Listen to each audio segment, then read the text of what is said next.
Hello and welcome to a brand new episode of the Daily Debate. My name is Ahmed and tonight we're going to focus on the participation of His Excellency Prime Minister Dr. Mustafa Madbouly in the 38th session of the African Union Summit, which is taking place in Ethiopia and its capital, Addis Ababa, on behalf of President Abdel Fattah al-Sisi. And speaking of His Excellency President Abdel Fattah al-Sisi, we will be starting straight away with the main top stories for today, as President al-Sisi on Sunday reiterated the importance of establishing an independent Palestinian state and the rejection of displacement of the Palestinians. The President made the remarks at two separate meetings in Cairo with the head of the World Jewish Congress and Jordan's Crown Prince Emir Al-Hussein bin Abdullah Al-Thani. We have the details in the upcoming report. Stay tuned.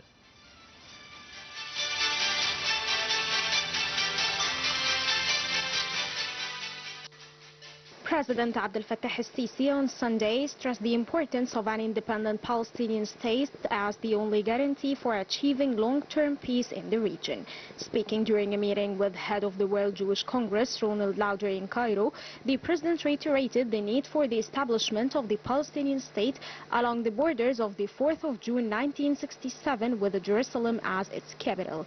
Presidential spokesman Ambassador Mohammed al-Shinnawi said the meeting tackled means of bringing back stability to the Middle East. The head of the state said it is also important to start the rebuilding of the Gaza Strip while Palestinians stay in their lands. The meeting was attended by the head of the General Intelligence, Hassan Rashid. He said the talks also reviewed Egyptian efforts with regards to implementing the ceasefire deal in Gaza, including hostage exchange and facilitating the entry of the human assistance to the enclave. For his part, Lauder said he appreciates efforts by Egypt to bring back stability to the region. In another meeting with the Jordan's Crown Prince Al-Hussein bin Abdullah Al-Thani, President Abdel Fattah al-Sisi also discussed the latest development in the Palestinian territories. The meeting reviewed the necessity of immediate reconstruction process in Gaza Strip without moving the Palestinian people out of their lands. For his part, the Jordanian Crown Prince stressed his country's support to the Egyptian efforts to put a plan to reconstruct Gaza with the Palestinians still living in their territories. He also asserted on Jordan's support to the extraordinary Arab summit that Egypt hosts on the Palestinian cause on February 27. Both President al-Sisi and Jordan's Crown Prince warned from the ongoing escalation in the West Bank and the violations of the Islamic and Christian holy places.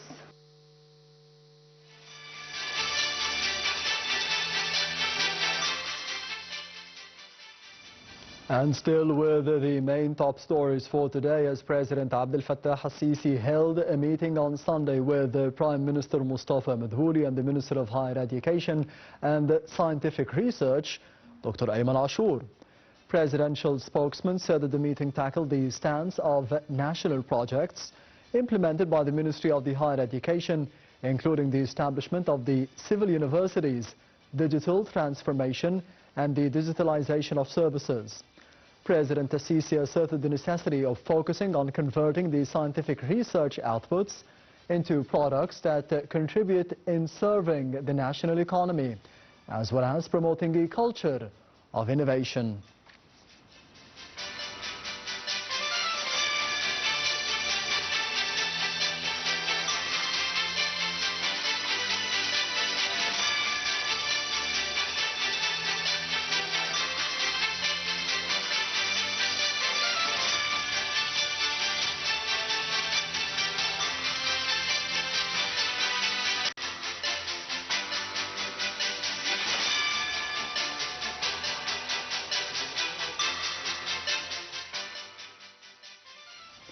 And preparing for the holy month of Ramadan, a convoy by the Tahya Misr, or Long Live Egypt Fund, was launched on Sunday.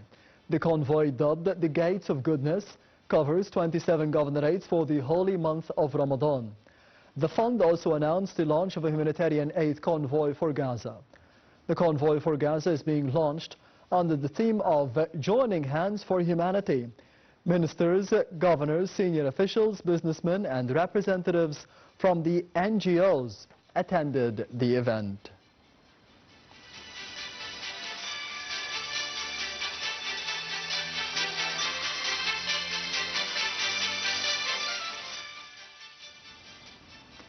And we will be covering the main events of the activities of His Excellency President Abdel Fattah al-Sisi over the past week, all in the upcoming reports. Stay tuned.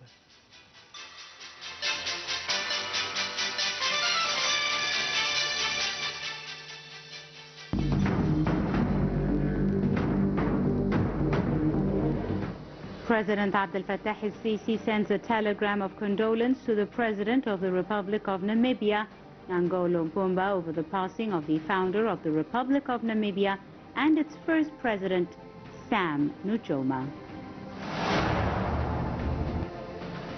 President Abdel Fattah al-Sisi chairs via video conference the 42nd session of the Heads of State and Government Orientation Committee for the African Union Development Agency, NEPAD, with the participation of heads of state, governments and representatives for African member states. President Abdel Fattah al-Sisi receives a phone call from the Prime Minister of Denmark, Mette Frederiksen. President Abdel Fattah al-Sisi receives a phone call from the monarch of Jordan, King Abdullah II bin al-Hussein. The call mainly focused on the recent developments in the occupied Palestinian territories, as both leaders underscored the alignment of both the Egyptian and Jordanian stances. President Abdel Fattah al-Sisi received a phone call from the Prime Minister of Malaysia, Anwar Ibrahim.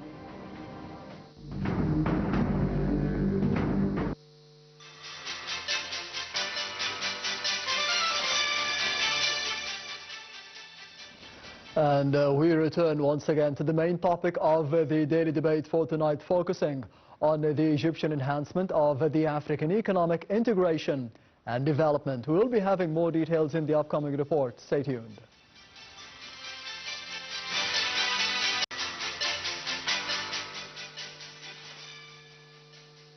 Egypt is always committed to enhance economic integration among African nations and improving development rates to raise a living standard across the continent. Such commitment was highlighted on the 10th of February 2025 in President Abdel Fattah al-Sisi's speech on chairing the 42nd session of the Steering Committee of Heads of State and Government of the African Union Development Agency via video conference, with the participation of heads of state and government and representatives of the African member states of the committee. The meeting reviewed NEPAD's activities during 2024, most notably developments pertinent to the feasibility study for establishing the African Development Fund, in addition to the second 10-year plan for implementing Agenda 2063, with the aim of overcoming challenges facing development in the continent. Those include high rates of poverty and unemployment and declining rates of food, water and energy security. The meeting also focused on continental efforts to develop infrastructure, educational and health systems, provide job opportunities for the continent's youth, stimulate intertrade, address climate change and explore opportunities for joint cooperation among countries of the continent. Meanwhile, Prime Minister Mustafa Madbouli affirmed Egypt's commitment to enhancing economic integration among African nations and improving development rates to raise living standards across the continent. Madbouli's remarks came during his speech on behalf of President Abdel Fattah al-Sisi at the 6th mid-year coordination meeting of African Union held in Ghanaian capital Accra. The speech addressed the role of the new Partnership for Africa's Development Agency, currently chaired by Egypt, in promoting regional and continental integration. Prime Minister Madbouli said that the main goals of Egypt's presidency of the NEPAD include securing financial resources for key fields in the continent, promoting the African Continental Free Trade Area Agreement, and strengthening the connection between peace, security and development, which encompasses post-conflict reconstruction efforts led by President Sisi at continental level.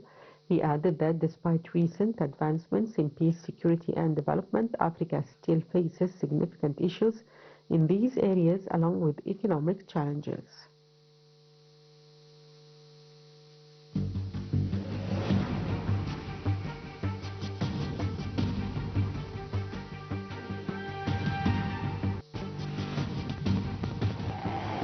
تحية تقدير واحترام لبطل حقيقي. البطل ده هو مصر وشعبها.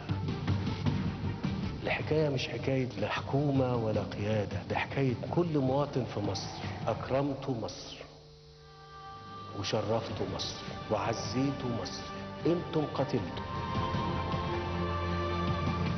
فالشرف كل الشرف والكرامة كل الكرامة والفضل كل الفضل لله سبحانه وتعالى، ثم ليكم انتم. شرفتوني واكرمتموني وعزتوني ورفعتوا راسي قدام الدنيا كلها باللي انتم عملتوه. والله والله والله لن يستطيع اي رئيس يقف مكاني هنا انه يقدر يعمل حاجه بدونكم. لن يستطيع.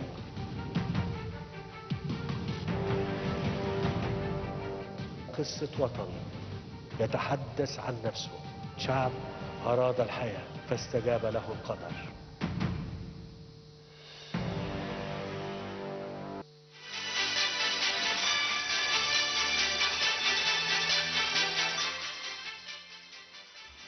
Welcome back. You're still watching the Daily Debate, and I'm honored to be having with me in the studio for tonight Dr. Ahmed Laithi, Nasef, the writer and the international consultant in economics and strategic management. Thank you very much for being with us tonight. You're most welcome. Anytime. Of course, we will be starting with the participation of Egypt, represented by Prime Minister Dr. Mustafa Madbouli in the 38th session of the African Union Summit in Addis Ababa in Ethiopia. How do you see the importance of the participation of Egypt in this year's summit or session, and the main topics that were tackled during the 2 days? I think the participation is extremely important. It's underscoring the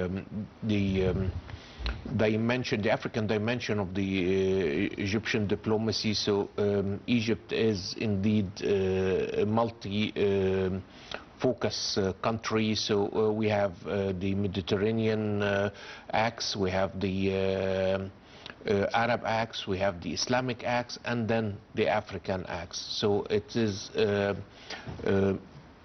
very important forum, and Egypt has to be present there. Also, this year's forum tackled a bunch of very interesting topics, and I think the most important topic that it tackled was the equality and how the African continent as a whole is being treated by the rest of the world, and specifically the Western countries, and if we, very simply put, if we were treated fairly. And I think the answer is not really. And then what can be done to solve this, or to put this on the right track? Also, this meeting comes in the context, or at the time of the war in Gaza. And I think it is very important that Egypt participation solicits the support from the African countries, which Yes. are 55 countries, and that will be extremely useful whenever we come to a vote in any of the international forums that will have to do or support whichever sort of decisions will be put in front of these forums that has to do with the Gaza case. Yes, Doctor, of course, we know that most of the policies that are being adopted and discussed during the summits and the sessions of the African Union, with the presence of Egypt, represented by Prime Minister Dr. Mustafa Madbouli, is about unity and development. How do you see the role of Egypt in promoting unity and development of Africa? It's extremely important. Egypt, we could claim that we are a few steps ahead of our brothers in the rest of the continent. Yes. And we have a lot of support and a lot of know-how that we can provide for our brothers in the continent, especially in the sub-Saharan part of the continent. Of course, we cannot forget, and that was mentioned by the Secretary General of the United Nations, who was present, and that also puts more importance on the event. We cannot forget there are two wars ongoing, and two very, very severe wars. One is in the Congo, and the other one is just next door, basically, in our south borders in Sudan. Yes. It is extremely sad that we see that the continent, despite that it represents very little from the global GDP, that it represents relatively modest per capita income, has a very, or actually the highest importation of weapons and of ammunition as a continent. Actually, even if there are wars in other parts of the world, the other countries actually can produce their own arms and ammunition, whereas we actually, or the continent, does import it. So obviously, yes. There is a lot of the very limited resources of this continent that are being used actually to destroy the continent itself through conflicts and wars, which is a very, very sad situation. And we need to spin out of that situation and try to, the different countries need to think more towards development and how they could actually improve the life of their own citizens. Yes, and speaking, Doctor, of the conflicts and the wars that are taking place in Africa, how do you see the role of Egypt in bringing peace and security to Africa in general, and more specifically to Somalia, as it offers to be deploying peacekeeping efforts and peacekeeping missions in Somalia? Of course, we know the tension between Somalia and Ethiopia, especially that the African Union Summit this year is being held in Ethiopia with the issue of Somaliland. How do you see Egypt's approach to the conflict? Egypt is a very pivotal country in the continent. Yes. Obviously, we do play a very important role, one in Sudan, and supporting the legitimate government over there. One, because it's a dimension of our national security, and two, because it is going too far. The Sudanese population is really, really suffering, whether from malnutrition, whether from basically non-existent medical care. So they're going through a very, very tough time. And we are supporting or playing a very important role to put things in the right direction. Likewise, we're also contributing to the conflict. And if we think of the conflict actually that's happening between Ethiopia and Somalia, we find it actually quite strange. I mean, yes. There is a part of a group that comes and they just actually declared independence in a small piece of land, but it's not about the land, it's about that this land is coastal, so it gives access to Ethiopia, which is a landlocked country, yes. To the Red Sea, and they have almost a business deal to almost sell their ports, which is not even theirs, to the Somalian government, to the Ethiopian government, yes.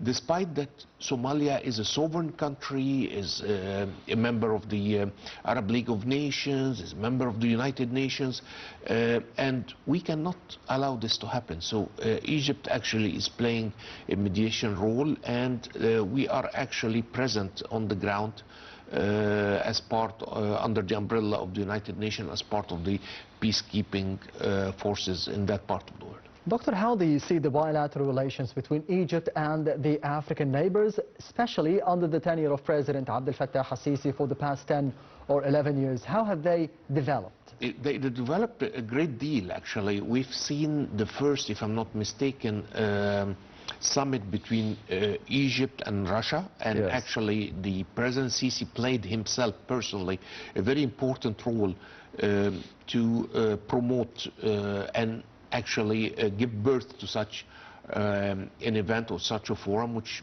yes. to my knowledge at least was not existent before. We've seen a lot of support that Egypt gave to our neighbors in Libya, whereas with all due respect to Turkey, but they were almost being taken over by Turkey.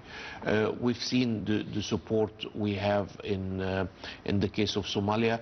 And if we go back to history, that's not, that has been actually for a very long time the role that Egypt played with the continent and supporting the independence of most countries, actually, starting from Algeria, Tunisia, and even Libya, from the occupation and the colonization times. Yes, Doctor, we know, of course, about the importance of economic cooperation between Egypt and Africa. How do you think this has developed, and it has also reflected on the cultural exchanges, since you are a writer as well? Absolutely. The economy is a very important axe of any bilateral relation between two countries. Yes. And we can see very simply that, you know, politics is more and more actually moving towards economy. I think Egypt has played a very pivotal role in developing the economy of the continent. And if we see some indicators, this continent, despite that it's very, very rich, yes, it has been actually abused, and this is the right word to use, abused. There is no other word to express what happened by colonization over centuries. Yes. One of the example, and it's a very numerical example and very difficult actually to argue with, and I use it a lot in my lectures. Yes. Ghana is the largest producer of gold in Africa, and one of the top 10 producers in the world. It is sitting on about 30 tons of reserve of gold. The UK, which has occupied Ghana for a long time and does not have a single mine of gold, is sitting on some 310 tons of gold in reserve. Yes. If we just compare, and these are facts, I mean, nobody can deny or debate these facts. These yes. are facts, they're available, anybody can check them. If we compare how different countries, and that's a very good example, were abused actually by such an event and the colonization time, we can understand why Africa is suffering under huge debt that, mathematically speaking, it's almost out of sight to be able to come out of the endless debt loop that most countries in Africa has been engaged in. So economy is very important. Likewise, also we have the environment and the discussions that took place in the different COPs, starting from Glasgow, then Sharm el-Sheikh, then Dubai. Again, the African continent as a whole contributed very little to the global pollution, yet they are suffering the most by consequences. And the donors who are actually should be picking up the bill for the damage that they caused are actually reluctant to pay their bills in that area, and henceforth the continent itself is suffering. So these are different examples to the long journey the economy or the economies in the continent has to go, and it's a huge challenge actually. Yes, and speaking of the huge challenges that are facing the African continent, Egypt was leading the African Union a number of years ago. How do you see the role of Egypt in terms of facing the challenges in Africa, and more specifically like terrorism, like the initiative of silencing the guns for violence even in the African continent? Egypt played a very important role to control terrorism. We all know the story of what was happening even in Sinai on Egyptian ground. Yes. We've seen Egypt playing again a very important role to control the illicit immigration to the north. And the smuggling of all illegal substances or weaponries or what have you. So again, I think Egypt, and we know the story of Tanzania, where Egypt has contributed tremendously by deploying its know-how on how to build dams in a very, very safe way. Julius Nyerere. Yeah. Yes. Versus other examples who Yes. unfortunately do not look very safe, especially with the recent earthquake at 6 degrees that we had recently. So Egypt has been trying to collect and create unified Africa, had been trying to act as a bridge between the continent and the West.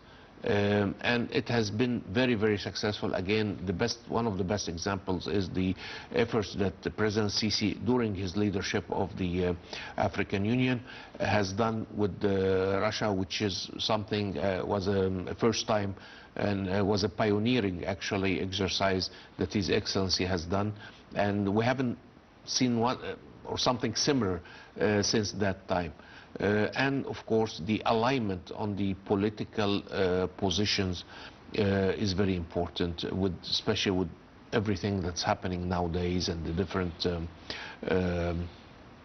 debates that are going on regarding the Palestinians and regarding Gaza and the day after and what have you. Yes, Doctor, as an international consultant in strategic management, of course, we have seen a leap in terms of the infrastructure development that we have had here in the country. How do you see the importance of the bridges, the thousands of kilometers that we have had here under the tenure of President Abdel Fattah al-Sisi, a new capital, tens of new cities, 5G cities? How do you see the importance of this in terms of economic cooperation for the benefit of Egypt and for the intra-African trade too?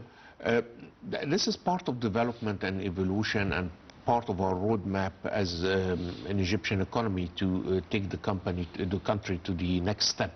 I've been lucky, or I had the privilege to visit so many different countries in the region, and specifically even live and work in many of them in Africa, and many of them, I have to admit, are much richer than Egypt, but I have not seen the evolution of the infrastructure that we have in Egypt. If we really believe that Egypt needs to play a major economic role and be able to have trade, whether inter or intra-Africa, we had to do the initiatives that took place to develop the Egyptian infrastructure, because without this, one, we had a huge waste even internally. If you don't have the routes, if you want to bring your raw material or to move your finished products, nobody's ever going to come and invest here. And it's going to be very difficult to trade with you. I think the infrastructure leap that we had in the past few years is not a luxury. It's something that was very much needed for this economy to take a step forward. Unfortunately, it was a bit late. So we had to really run. So people are like, what's going on? Yeah, kind of shock. You had a backlog. Yes. You had a backlog for almost 30 years. So now we're trying to catch up, which is, again, not very different from the exchange rate. We had, a backlog for years and years, tens of years. And of course, when you come to put it on the right track, so you become competitive, so you can really start to do some exports, the differential and the change time, people like, it raises a lot of eyebrows. But unfortunately, there is no easy way to do it, because you have not done it for so many years, and now with the administration of President Sisi, you're really trying to push things forward, and yes, you'll feel the change, but I think we're definitely on the right track and going in the right direction. Yes, for the benefit of Egypt and Africa. Doctor, allow me to be going to the other report of the daily debate for tonight, focusing on the African Union development in terms of economy, as the African Financing Stability Mechanism was presented at this summit of the African Union. We'll be having more details in the upcoming report. Stay tuned.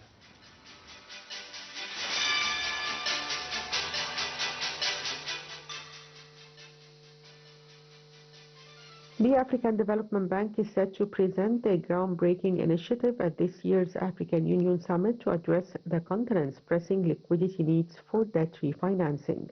The proposed African Financing Stability Mechanism, created to ensure financial stability and sustainable development across Africa, is expected to be endorsed and adopted by the continent's leaders during the summit.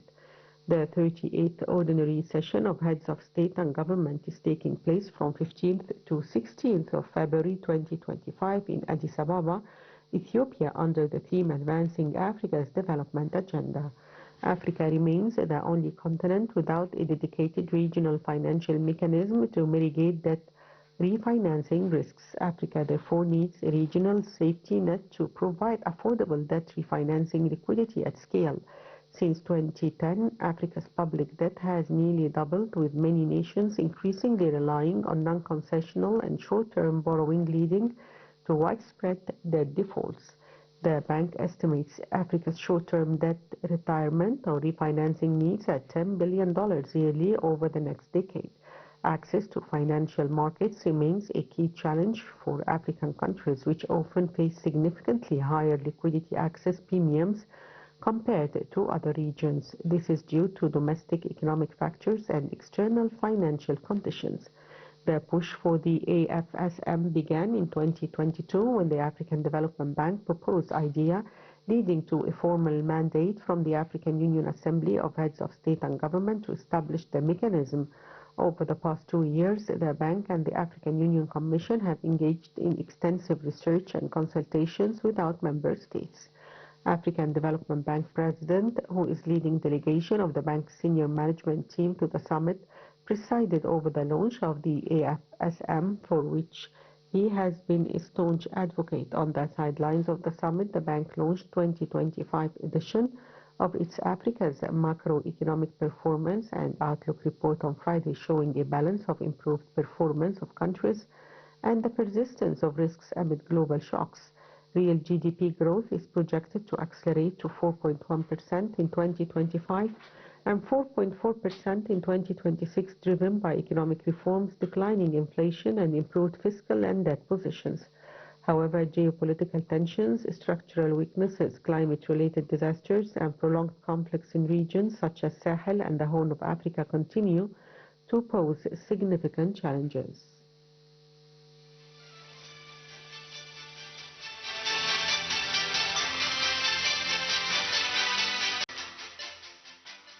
Welcome back. You're still watching the Daily Debate, and I'm honored to be having with me over the program for tonight Dr. Ahmed Laithi, Nasef, the international consultant in economics and strategic management and writer. Thank you very much once again for being with us tonight.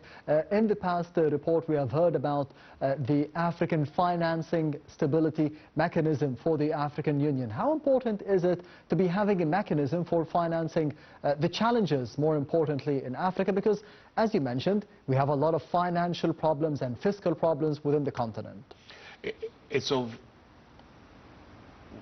is nothing that's more important than this, actually, yes, for the future of the continent and the economies. You see, globally, the world is going towards the economic blocks, if you want. We've seen Europe, even despite the huge differential that you have between, for example, Germany and Greece. We've seen them come with the unity and the open borders system that they have. Yes. And we need something very similar, because, again, the nature of the African continent actually makes it requires more of a similar system. We're very fragmented. We have about 55 countries, and basically all are dealing in different currencies, or are dealing in different systems. There are between these countries there are like very rigid borders. there is a whole set of laws and agreements signed with different parties. It's like a web, really. Yes. And it is a very, very complex economic setup, and that's normal because you don't have a governing body that regulates and orchestrates all what's going on. So it became a bit of patchwork, basically. And it's extremely difficult to have a vision if each of 55 countries is going in a different direction, so it becomes extremely challenging.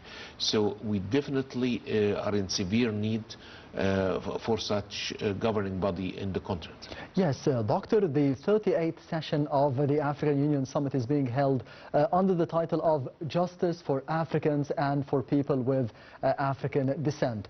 In your opinion, what are the main topics, the main criteria that we need to be focusing on for the future to be bringing justice for the Africans and for people with African descent? I think is that the economies are overwhelmed. The African economies, with almost no exception, are overwhelmed with debt that makes it almost impossible for these countries to focus on their development needs, whether be it social, healthcare, education, what have you, and pay the debts in the same time. And again, as I explained with the Ghana and UK example, this is not a very easy way or easy path for these countries to be able to walk it, especially under the current global systems, if you want. If the debt weight will continue to be as severe and as heavy as it is on these economies, it will be very, very difficult for the African countries to evolve and reach and develop their countries. Yes, on the other hand, one important topic that was tackled on the sidelines of this summit by Prime Minister Dr. Mustafa Madbouli with the Palestinian President Mahmoud Abbas and the United Nations Secretary General Antonio Guterres is the Palestinian cause, and that the Palestinians need to be having their own land on the borders of 1967, June the 4th, with Jerusalem as its capital. How important is it to be talking one time after the other, and at this big stage, the African Union Summit, the 38th session, to be speaking about the rights of the Palestinians by the Egyptian Prime Minister with the Palestinian President, of course? I think it's a very smart move from His Excellency, the Egyptian Prime Minister. Well, to start with, geographically speaking, Palestine is not in Africa. Yes. But having 55 countries present, having the Secretary General of the UN present, it becomes a priority to align and use such a very important forum, especially with the high representation level, to align the position. 55 countries are more than a quarter of the countries registered in the United Nations. Yes. So it's extremely important. We can all, of course, have a separate discussion about the effectiveness and the efficacy of the UN, and that's a separate discussion, but at least within the current systems and the current regulation, to be able to align and share a vision with 55 countries over a period of 2 or 3 days of that of the conference, I think it's a very, very smart move. And I think the UN Secretary General also was on the same page, and he spoke, I heard his speech, he basically spoke about the right of the Palestinians to go back and have their own state in their land, not to be exited because somebody thinks it's a good idea to have a nice beach resort over there. Yes, Dr. Ahmed Laithi, Nasef, the writer and the international consultant in economics and strategic management. Thank you very much for being with us tonight on the Daily Debate. Anytime. And this brings us to the end of the Daily Debate for tonight. Thank you for watching, and I'll be seeing you tomorrow.